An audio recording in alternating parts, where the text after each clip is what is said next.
On est en sécurité. Macduff était le mal incarné. Tout le monde le savait. Cet homme était bien trop dangereux pour être libéré. Beaucoup de gens ont souffert et continuent de souffrir à cause de lui. Macduff's alleged accomplice in the abduction of Colleen Reed from an Austin car wash last December says Macduff planned to kill the young woman after they sexually assaulted her. Reed's body has not been found. Last week, police found the body of 22-year-old Melissa Northrup in a southeast Dallas gravel pit. Police suspect Macduff abducted Northrup from the Waco convenience store in March, where she worked as a clerk. Aucune femme, aucun être humain ne mérite ce qu'il a fait subir à ses victimes. Ça me brise le cœur. Macduff's the convicted murderer who in 1966 was sentenced to die in the Texas electric chair in the slayings of 3 Fort Worth teens. He was given the death penalty, but it was overturned by the U.S. Supreme Court, commuted to life, and then he was paroled in 1989. Sources tell me that prison psychiatrists determined that Macduff was dangerous. And so tonight the question remains, why did the parole board turn Kenneth Macduff loose on society?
Après avoir été pourchassé à travers les États-Unis, Kenneth Macduff est arrêté à Kansas City et ramené à Waco. C'est à ce moment-là que Parnell McNamara me met au défi de découvrir comment ce monstre a pu sortir de prison. Ce qu'il ne sait pas, c'est que je travaille déjà sur cette affaire. Il me présente donc à l'inspecteur Moriarty du département de justice pénale. Il est en possession du dossier confidentiel de Macduff. De plus, des sources souhaitant rester anonymes m'ont transmis les documents relatifs à sa libération conditionnelle. Moriarty et moi sommes sur le point de révéler un scandale de corruption incroyable au sein du système de libération conditionnelle du Texas. Grâce à mes recherches et à mes échanges avec les membres du comité des libérations conditionnelles, je finis par comprendre que ce problème de corruption remonte jusqu'au président du comité, James Granberry. Il s'est construit une réputation en tant que maire de la ville de Lubbock. En 1974, il se présente même aux élections du gouverneur du Texas. Quelques années plus tard, le gouverneur William Clements le récompense pour ses services en le nommant président du comité des libérations. Il profite de son influence auprès des autres membres du comité. Il commence à contacter les familles de certains détenus en leur proposant d'accélérer la procédure de libération conditionnelle de leurs proches contre de l'argent. Le département de justice pénale faisait régulièrement paraître des listes sur lesquelles figuraient les dates de libération anticipée de détenus. Et James Granberry écrivait aux proches de ces personnes incarcérées en leur faisant croire qu'il était possible de les faire sortir de prison en échange d'une somme d'argent. Il contacte les familles par courrier, mais ce qu'elles ne savent pas, c'est que la libération de ces prisonniers est déjà prévue. La mère de famille, qui cumule 3 emplois pour subvenir aux besoins de ses enfants, n'est pas au courant que la justice a déjà prévu de libérer son fils. Donc, Granberry en profite pour lui soutirer de l'argent. Il envoie régulièrement ce genre de lettres, proposant de faire sortir telle ou telle personne pour $500. Et beaucoup de familles acceptent. Le niveau de corruption est tel que des gardiens de prison sont payés pour trouver les cibles idéales. Et Granberry soudoie également tous les membres du comité dont il a besoin. Quand on a enquêté sur cette affaire, on a découvert que le père d'un détenu avait même offert 2 voitures à James Granberry pour le remercier d'avoir fait libérer son fils. Pour nous, le constat était très clair. La majorité des membres du comité des libérations étaient corrompus. Et ils étaient derrière un racket consistant à faire croire qu'on pouvait acheter sa libération conditionnelle. Les familles devaient toujours payer en liquide, évidemment. Il n'y a jamais eu de chèque. Et c'était James Granberry qui récupérait l'argent. J'ai interrogé le président du comité à ce sujet. At least one inmate's family received a contract from Granberry with a bill for his consulting fee written on a parole board memo pad. Is that appropriate to be using your old memo pads? I don't even have any of those anymore. No? You see, this just says board member. Right. Yeah. How would they have that? I don't have any idea. They said you mailed it to. Came with some contractual stuff that explained you weren't an attorney, that you... Do you send out stuff like that? Yeah, there were a few cases I did early on, yes, I did. Make sure that I'm not an attorney. Told I was not an attorney and that I certainly couldn't guarantee any results. En nous plongeant dans le dossier confidentiel de Kenneth McDuff, on a découvert que son avocat, un homme du nom de Gary Jackson, était un ami de longue date de James Granberry. Ils avaient grandi ensemble, ce qui nous a tout de suite interpellés. Au moment d'étudier le cas de Kenneth McDuff, le président du comité se permet d'appeler Gary Jackson pour savoir ce qu'il doit voter, ce qui est interdit. Il décide finalement de se retirer de la décision à cause du conflit d'intérêts qu'implique son amitié avec l'avocat. Mais quand il comprend que le comité ne va pas voter pour la libération du tueur en série, James Granberry décide d'intervenir malgré tout. Et il fait libérer Kenneth McDuff. À peine sorti, ce dernier récidive et retourne rapidement en prison. Et qui est là pour le faire libérer? James Granberry, qui intervient en personne une fois de plus. Il se croit intouchable, parce que toutes ces informations sont confidentielles. Mais j'avais le dossier avec moi le jour où je l'ai interviewé. No, let's get this. I didn't approve his parole. I merely continued his parole planning. And there's a big difference. But you could have stopped. Honored. On entend sa bouche s'assécher en un instant. Elle devient pâteuse. Et bien sûr, il ment. I guess I could if I'd voted the other way. We could have stopped it. Mais à ce moment-là, j'ai l'avantage, car je sais des choses dont il ne se souvient même pas.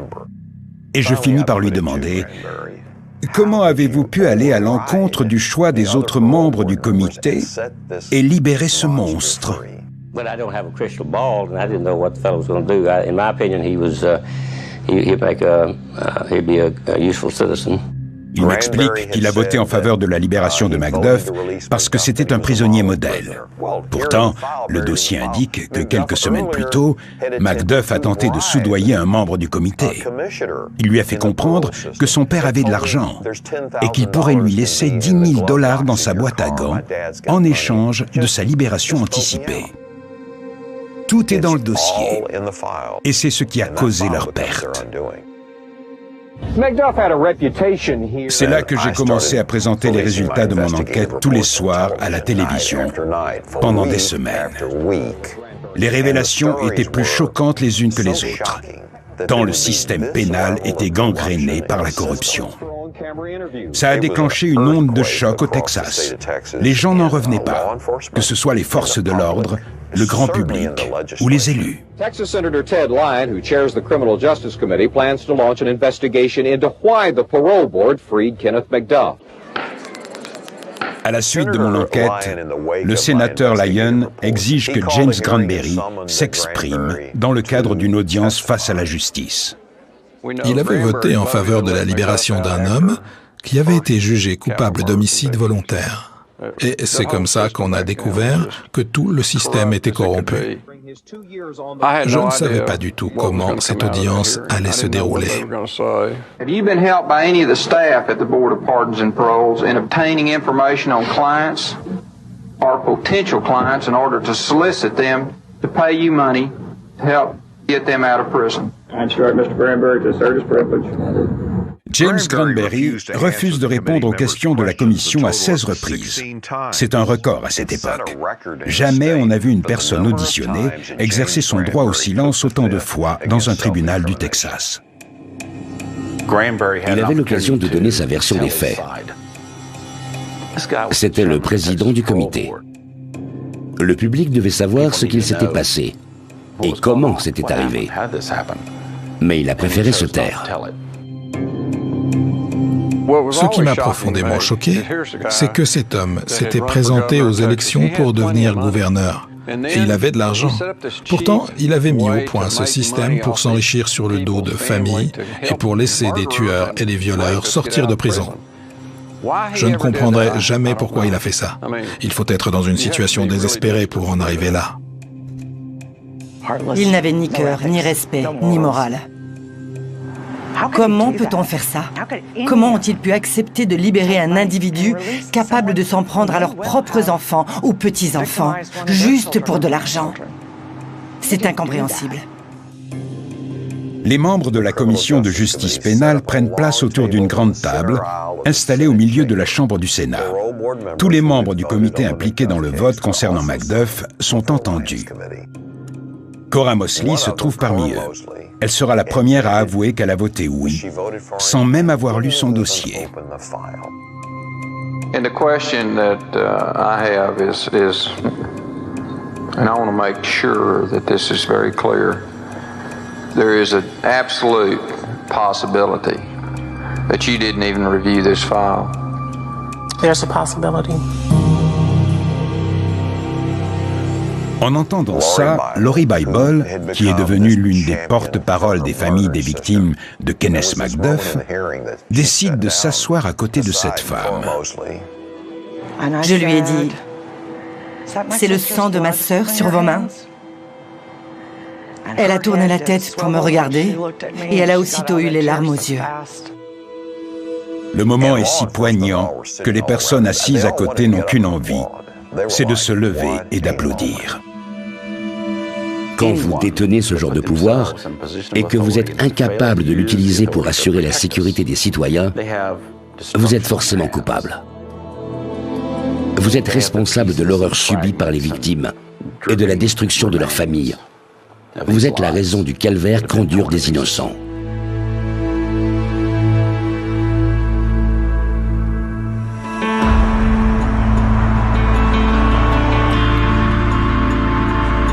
En janvier 1993, 8 mois après son arrestation à Kansas City, Kenneth Macduff comparaît devant la justice pour le meurtre de Melissa Northrup, la jeune vendeuse de la station-service de Waco. Comme la presse en parle depuis des semaines, c'est finalement au tribunal de Houston qu'aura lieu le procès. Le public est avide d'informations sur cette affaire. Elle fait donc l'objet d'une couverture médiatique phénoménale. C'était la première fois que je voyais autant de journalistes réunis devant le tribunal. Et il y avait tellement de monde qu'il fallait se frayer un chemin au milieu de la foule pour entrer. J'avais été envoyée à Houston pour couvrir le procès. C'était assez chaotique. Tous les matins, on l'attendait devant le tribunal. Et dès qu'il traversait la rue, on lui posait nos questions.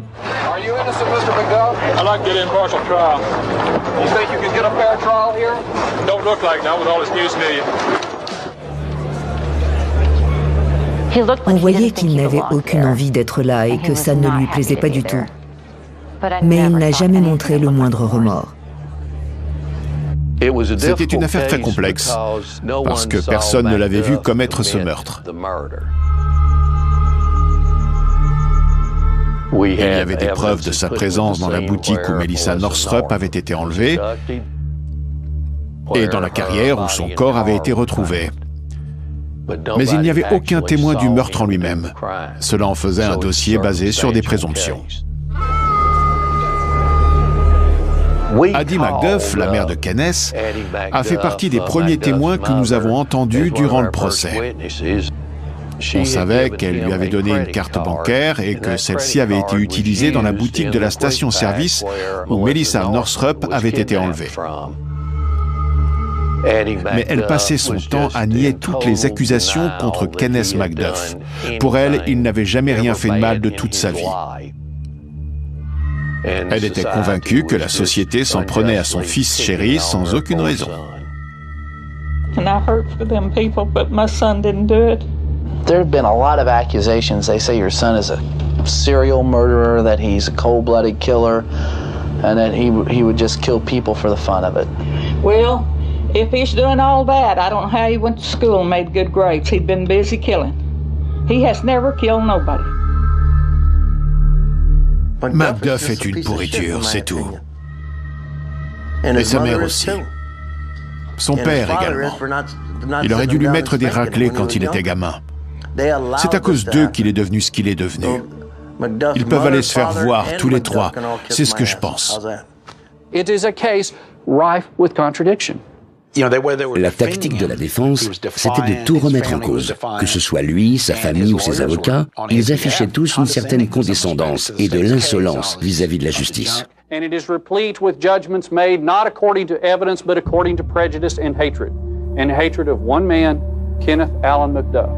Et ma seule crainte, c'était que cela fonctionne. Généralement, dans ce genre de procès, le prévenu est jugé uniquement pour le ou les crimes dont il est accusé. Mais il y a parfois des exceptions. Et dans notre stratégie, on a pu présenter une autre affaire étayée de preuves, celle de l'enlèvement de Colin Reed, pour que les jurés puissent relier les deux événements. Nous avons donc appelé Alva Hank Worley à la barre pour qu'il donne sa version des faits. Worley est le témoin principal dans cette affaire et il raconte tout. C'était très dur à entendre. Ma première réaction a été de penser aux membres de la famille qui écoutaient ce témoignage. C'était un récit d'une violence que personne n'arrivait à concevoir. Colin a vécu un cauchemar. Ça dépassait l'entendement. Je n'ai jamais rien entendu d'aussi glaçant que l'enlèvement de Colin Reed. Quand il l'a soulevée pour la jeter dans sa voiture, elle s'est mise à hurler « Pas moi, pas moi, pas moi ». Ça voulait dire qu'elle avait compris ce qui allait se passer à ce moment-là. Et je ne pourrai jamais l'oublier. Je pense que toutes ces victimes ont su ce qui allait leur arriver dès l'instant où elles se sont retrouvées à la merci de cet homme. Leur seul espoir était de fuir, ou qu'il en finisse tout de suite. Elles savaient qu'elles allaient souffrir.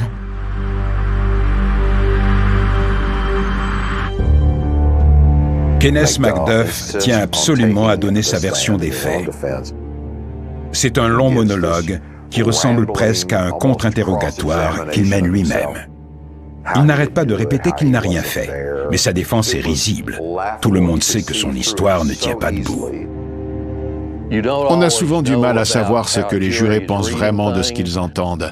Mais ce jour-là, quand la séance a repris après son intervention, toutes les femmes sont allées s'asseoir à l'arrière du box des jurés. Elles voulaient se tenir le plus loin possible de cet individu. On pouvait difficilement faire plus clair comme réaction. Les délibérations du jury ne durent que 4 heures. Ils l'ont déclaré coupable à l'unanimité. Après quoi, nous sommes passés à la condamnation pour son crime. À cette époque, le Texas et une vingtaine d'États viennent de rétablir la peine de mort. Une autorisation obtenue auprès de la Cour suprême qui leur impose un certain nombre de règles. Even before deliberations started, Macduff told reporters he knew he would be sentenced to death. Are you afraid? Oh, I guess they might be afraid to a certain extent. Mr. Macduff, stand up, please, sir.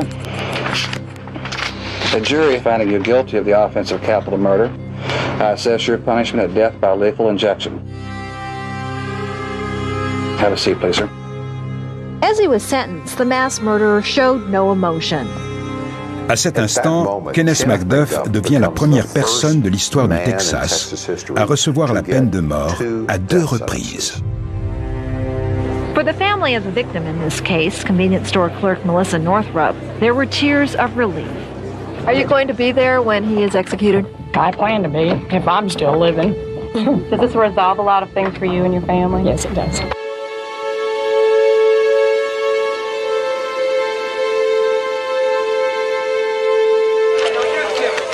À sa sortie du tribunal, je me suis approché de lui et je lui ai dit « Et maintenant, Kenneth ?»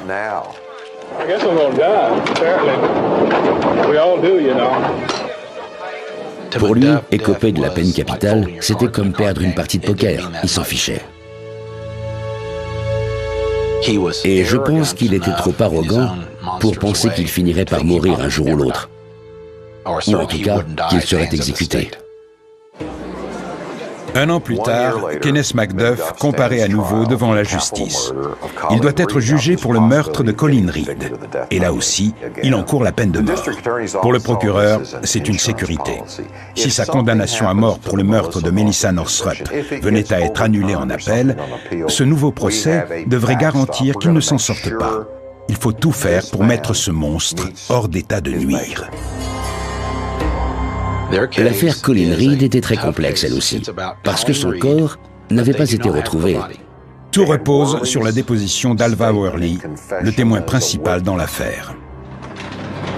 Et sur un cheveu retrouvé dans la voiture de Kenneth McDuff, qui laisse penser que Colin Reed se trouvait à bord. Les résultats fournis par le laboratoire d'analyse indiquaient qu'il y avait une forte probabilité que ce cheveu ait appartenu à Colin Reed. Et c'était pareil pour l'échantillon de sang qui avait été recueilli. Ces éléments prouvaient la présence de Colin dans la Thunderbird. Et heureusement, le jury a estimé que les preuves étaient assez solides pour établir que Kenneth McDuff était bel et bien l'auteur de l'enlèvement de Colin Reed. Les délibérations ne durent que 2 heures et demie. Le tueur en série est déclaré coupable de tous les chefs d'inculpation et condamné à mort pour la 3e fois. Il fallait obtenir le plus de peine de mort possible. Si on avait pu en avoir 10, on n'aurait pas hésité, parce qu'on avait vu qu'une seule condamnation n'avait pas suffi. Au terme du procès, il est escorté par des agents de sécurité vers la sortie. Et quand une journaliste décide de lui poser une question, il commence à se montrer menaçant.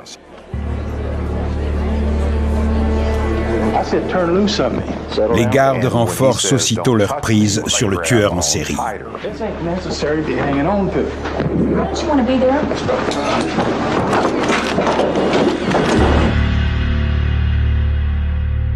De retour dans le couloir de la mort, il devient le symbole de la nécessité de réformer le système pénal au Texas.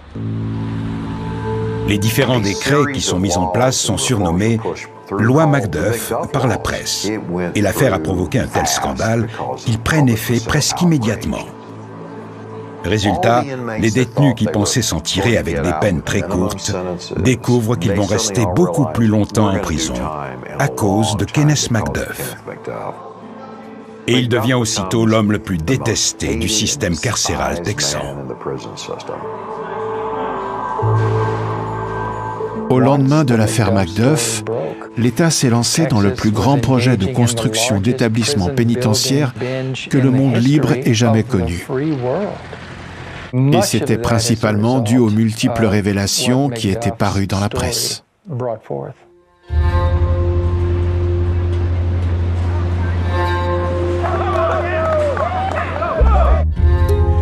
Mais le retour de Kenneth McDuff derrière les barreaux ne met pas fin pour autant au cauchemar que vivent les familles des victimes. En 1998, 7 ans après la disparition de Regenia Moore, Brenda Thompson et Colin Reed, les corps des 3 jeunes femmes restent introuvables.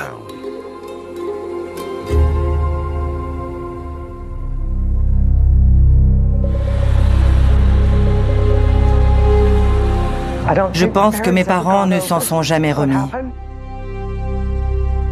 Mais moi, j'ai fini par me dire, tout va bien. Quel que soit l'endroit où elle repose, où son corps a été abandonné, tout va bien. J'ai fini par accepter.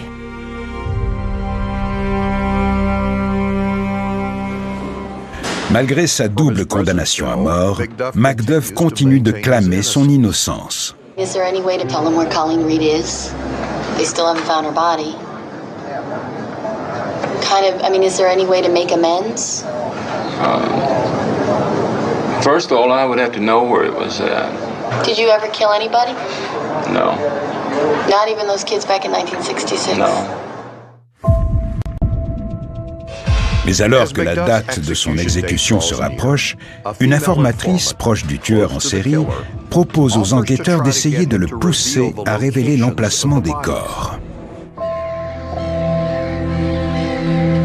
À notre grande surprise, il a suffi qu'elle lui parle pour qu'il explique où se trouvaient 2 des 3 corps. C'était au centimètre près, et on a enfin retrouvé les restes de Regina Moore et de Brenda Thompson. Investigators say they may have found the remains of a Waco woman abducted 7 years ago by notorious serial killer Kenneth Macduff. It's believed to be 21-year-old Regina Moore, who was last seen struggling in Macduff's car in 1991. En ce qui concerne Brenda Thompson, la prostituée qui était montée dans sa voiture, ouais, je crois que c'était là.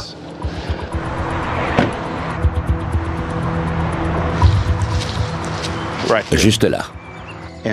J'ai utilisé un bâton pour tâter la terre et il s'est tout de suite enfoncé. Ce qui voulait dire qu'il y avait sûrement quelque chose en dessous. Donc je me suis agenouillé et j'ai commencé à creuser à main nue. Et là, j'ai déterré un humérus. Elle était là. Quand elle a compris qu'elle était prise au piège, elle a essayé de briser le pare-brise avec ses pieds. En vain. Et elle a fini ici, où on l'a trouvée. On était soulagés de les retrouver.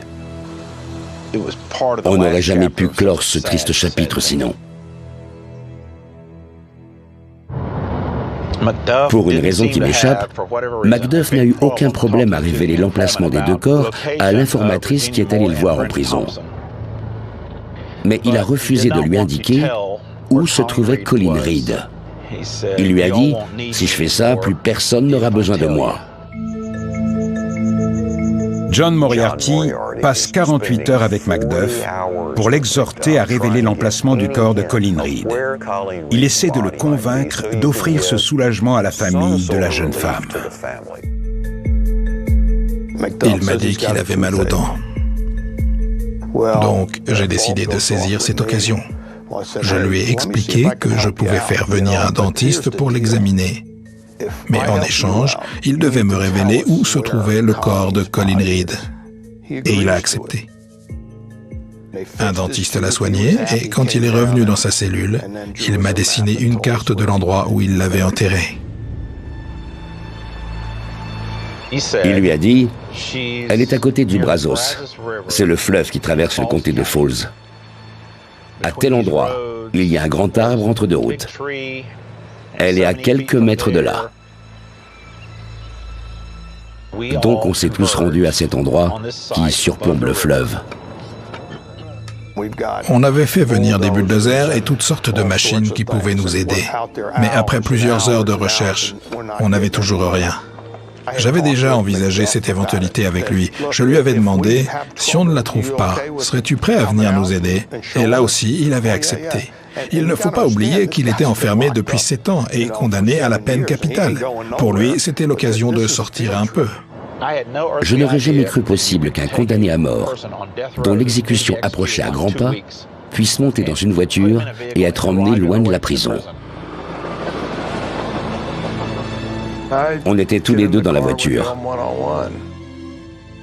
Je lui ai dit, il faut qu'on retrouve le corps. Tu as promis de nous aider, donc maintenant dis-moi tout ce dont tu te souviens. Et il m'a juste répondu, oui, je pense que je sais où elle est. Il a suffi que le tracteur passe 2 fois à l'endroit qu'il nous a indiqué et on a déterré un morceau de crâne.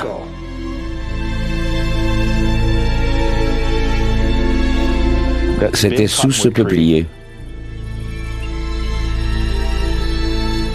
C'est là qu'on a retrouvé Colin Reed.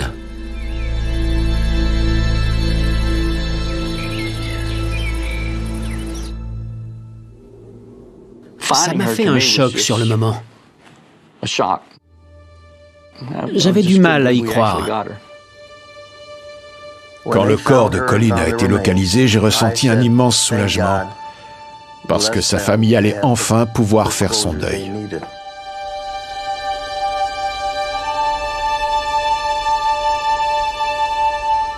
Mais ça n'enlèverait rien à l'horreur qu'elle avait vécue. À mon âge, on prend conscience que la vie a une fin. Et c'est exactement pour ça qu'il faut en profiter autant que possible. Mais elle a souffert. Elle a eu une mort atroce. Et personne ne mérite de partir comme ça.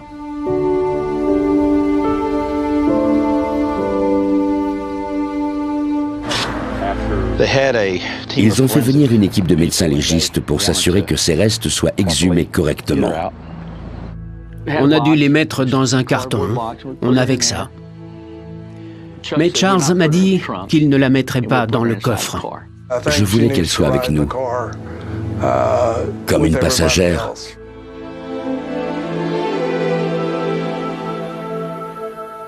Et de là, on l'a ramenée à Austin.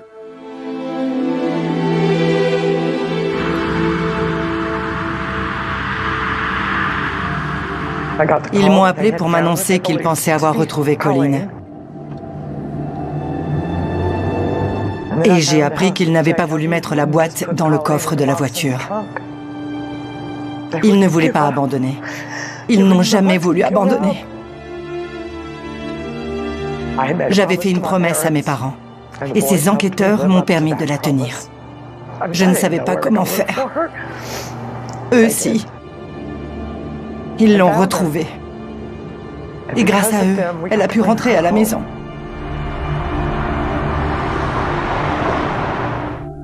Au Texas, les exécutions ont lieu au Waltz Unit. C'est un bâtiment en briques rouges, situé à Huntsville, qui a été construit au milieu du 19e siècle. C'est l'une des plus anciennes prisons de l'État. Et quand vous quittez cet établissement, soit vous passez par la porte principale, soit vous sortez dans un cercueil en bois de pin, fabriqué par d'autres détenus. Charles et moi lui avons rendu plusieurs visites avant sa mort. On y est allé 6, peut-être 7 fois, juste pour échanger avec lui. La veille de son exécution, on était là. On voulait essayer de le faire parler. Je lui ai dit, « Tu sais que demain, ils vont t'exécuter » Il m'a répondu non. Charles lui a dit, « Si, t'y couperas pas. » Et puis j'ai tenté ma chance. Je lui ai dit, « On est juste venu pour discuter avec toi. Et là, c'est maintenant ou jamais. S'il y a d'autres corps, dis-le-nous. » Il m'a répondu, « Non, il n'y en a pas. » From what I hear, he is afraid of dying. What do you think he's afraid of? Meeting his maker, who is the devil himself. I'd be afraid too.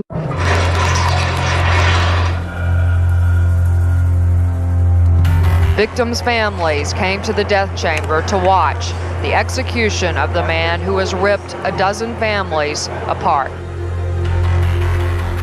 Beaucoup de familles sont présentes. Il y a celle de Robert Brand, l'adolescent tué par Macduff en 1966. Celle de Melissa Northrup aussi. Ils veulent être sûrs que l'horreur qu'ils ont vécue ne se reproduira plus jamais. Je voulais qu'il meure. Je voulais être certaine que ce monstre ne ferait plus jamais de mal à qui que ce soit.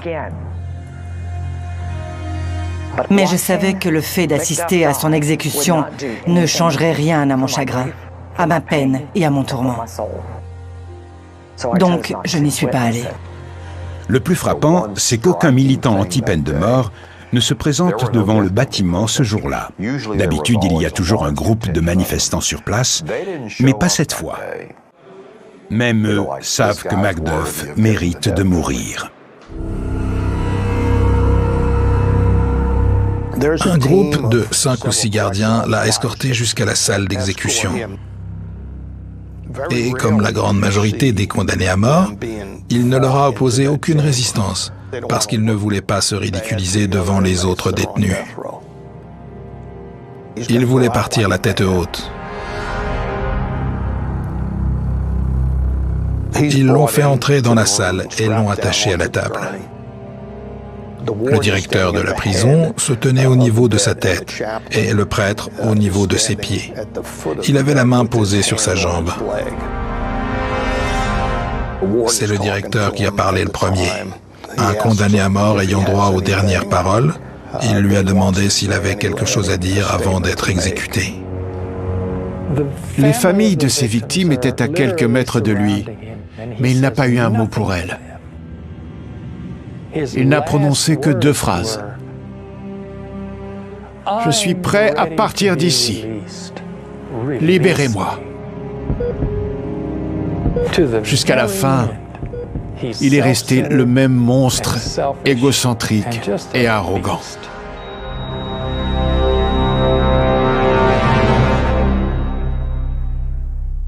My cousin Mark, this is my Uncle Robert, and my future aunt. For this Fort Worth family, the wait has been a long 32 years, and the pain immense. To watch Macduff paroled in 1989 to murder and rape again. Very unfair to the other victims. He should not have been released the first time. You don't release a triple murderer to go out and kill and kill and kill again. Macduff was executed for the kidnapping and murder of Melissa Northrup, a mother who left 2 children behind. I'll tell them that he was laying on a table, he had a needle in his arm, he went to sleep, and his heart stopped. And I will also tell them he died easily. He died nothing like your mother did. I know that I never have to walk into another courtroom and look at him again. This part is over. Hallelujah. God bless the young without mothers. Colleen was Daddy's precious, darling, baby, angel girl. God bless the child who suffers. Quand Colleen est enfin revenue chez elle à Austin, j'ai tenu à ce que l'ensemble de la communauté puisse venir lui rendre hommage et lui dire adieu. C'est une ville tout entière qui a souffert de sa disparition pendant 7 longues années. On ignorait où elle était. Et pour moi, le meilleur symbole de cet hommage, c'était de demander aux agents des forces de l'ordre, qui avaient tout fait pour la retrouver, de porter son cercueil à l'intérieur de l'église.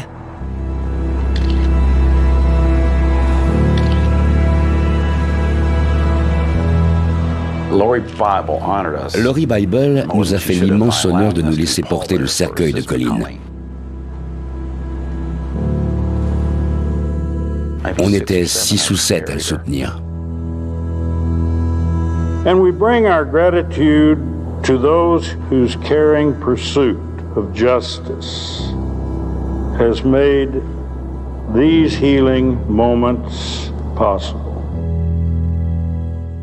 La justice nous a trahis. Et on a tous beaucoup souffert.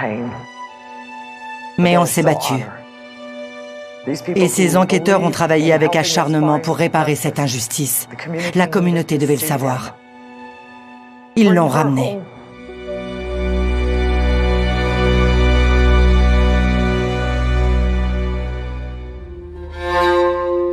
L'affaire était close. J'étais très fier d'avoir contribué au changement des lois pénales. Toute cette souffrance n'avait pas été vaine. Kenneth Macduff devait être enterré à Rosebud, sa ville natale. Mais les habitants ont tous été scandalisés en apprenant la nouvelle. Son corps a donc été emmené au cimetière de la prison par d'autres détenus. Et sur la croix au-dessus de sa tombe, on ne peut lire que son numéro de condamné à mort.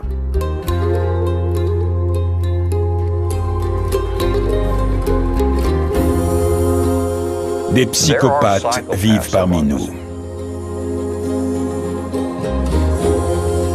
Et c'est à la justice de les tenir éloignés de la société. Car ils s'en prennent aux innocents quand ils sont libérés pour tuer.